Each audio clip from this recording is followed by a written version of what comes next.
Okay, everybody. So today we're going to read Kim Il-sung, and we're going to read on organizing an anti-Japanese people's guerrilla army. This is some of his most earliest writings. I'm going to go look at the year real quick of this.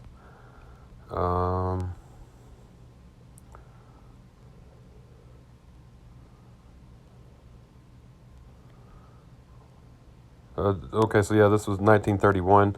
I've already read the introduction to the speech. This is a part of a speech. And so I've already read the introduction. I'm going to get more into what he talks about here.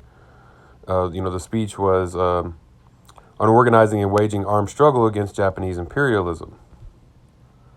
And this is the first part of that. I already read the introduction to it, but the section one of it is on organizing an anti-Japanese people's guerrilla army. So we'll go ahead and we'll get into this. This is a speech. To give some more context of it. This is a speech delivered at the meeting of party and Young Communist League cadres held in Mingyogao, Yangji County. Sorry if I mispronounced some things, Let's go ahead and get into it. Okay, on organizing an anti-Japanese people's guerrilla army. Comrades, if we want to organize and wage armed struggle, we must create our own revolutionary armed forces with sufficient strength to smash the enemy's counter-revolutionary armed forces. In order to be victorious over the Japanese imperialist robbers, it is essential that our revolutionary armed forces shall be fully capable of preserving and expanding our own strength, and of continuously weakening and destroying the enemy's forces in a long drawn-out struggle. We must organize such a revolutionary armed force as an anti-Japanese people's guerrilla army. This army must be fundamentally different from the nationalist armed forces, the righteous volunteers, and the independence army, which strove for Korea's independence. It must become a genuine people's army, made up of the fine sons and daughters of workers and peasants.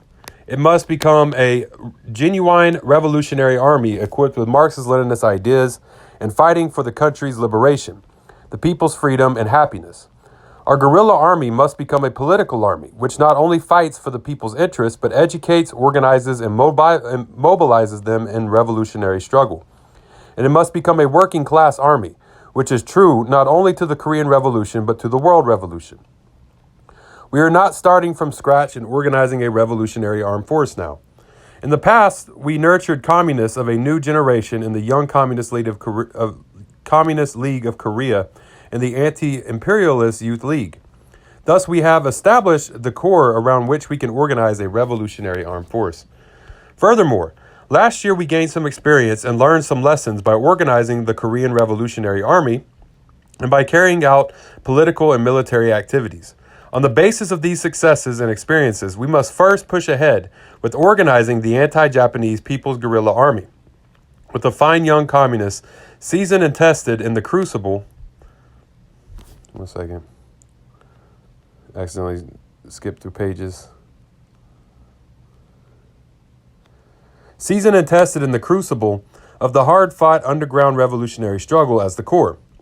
By closely combining the organization of the guerrilla army with the masses, revolutionary advance, we shall admit progressive workers and peasants, as well as patriotic youth, trained and tested in actual revolutionary struggle, and strive to expand the ranks continuously. In order to guarantee that the anti-Japanese People's Guerrilla Army is properly discharges its mission as a genuine people's army, a revolutionary army, we should work to consolidate its ranks politically and militarily, while fully ensuring communist leadership.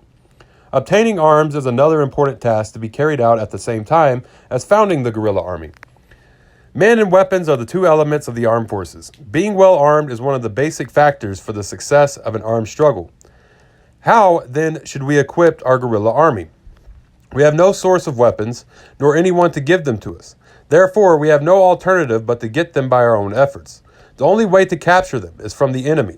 True, this is a dangerous and difficult task, but if we attack the enemy bravely and in a self-sacrificing spirit with a high degree of revolutionary determination, and if, at the same time, we surprise them skillfully, making them vulnerable or making the most of their weaknesses, then it will be entirely possible for us to seize their weapons and arm ourselves.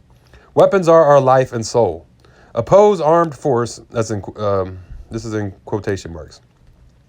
Weapons are our life and soul. Oppose armed force with armed force, in quotation. This must be our fighting slogan at present. With the slogan, we have to display the revolutionary spirit of self-reliance. Thus, we shall take weapons from the Japanese imperialist aggressive army, from the Chinese Northeast Army, which surrendered to Japanese imperialism, from the Japanese and Chinese Northeast Police, and from the evil reactionary landlords and bureaucrats, and so obtain arms for the anti-Japanese People's Guerrilla Army, which we shall soon organize. While seizing weapons and arming ourselves, we must not neglect to make spears, swords, clubs, and the like, for without these primitive weapons, it will be impossible to capture enemy weapons. We have to begin by organizing small guerrilla units in different areas and arming them, and then gradually expand them to become large units of revolutionary armed force. When we organize the anti-Japanese People's Guerrilla Army, taking in the fine sons and daughters of workers and peasants, with us, young communists, as the core, and when we strike repeated political and military blows at Japanese imperialism by waging swift and flexible guerrilla warfare everywhere, the scoundrels will be rendered powerless and will surely be driven out of Korea and Manchuria. Okay, so yeah, that's the, and we'll get back to reading more of the speech. That was part 1 on organizing an anti-Japanese People's Guerrilla Army. So keep in mind, this is in 1931. This is when the Japanese imperialists are, attacking Asia and the Pacific and all around. And, a lot of times, we talk about, the Soviet Union being believed to have made up 3/4 of the Nazi losses in World War II. Oftentimes, what gets ignored is how much, communist guerrilla warfare or communist guerrillas, how important they were against stopping the Japanese. As a matter of fact, it was probably, the decolonization efforts and the anti-imperialist efforts are the ones that really stopped the Japanese. I mean, Ho Chi Minh and Vietnam also had, was a key resistor, I guess, of Japan, and the Red Army and the Nationalist Army in China, came together at one point to defeat the Japanese imperialism out of China, which led to, they drew a peace agreement, basically, to run the Japanese out. Well, here's this struggle as well in Korea that's removing Japanese imperialism. It played a very important part of World War II. World War II was between, fascist imperialists and and communists and Marxist-Leninists, and so it's an important thing to to understand about World War II, that a lot of times we're definitely not taught in the liberal West. We're not told the full what all went into World War II and what all did stop Nazism, fascism, and imperialism. So okay, yeah. Well, this is that's it. Y'all follow me: Facebook, Twitter, Tumblr, TikTok, YouTube, Medium, all those. Hit me up.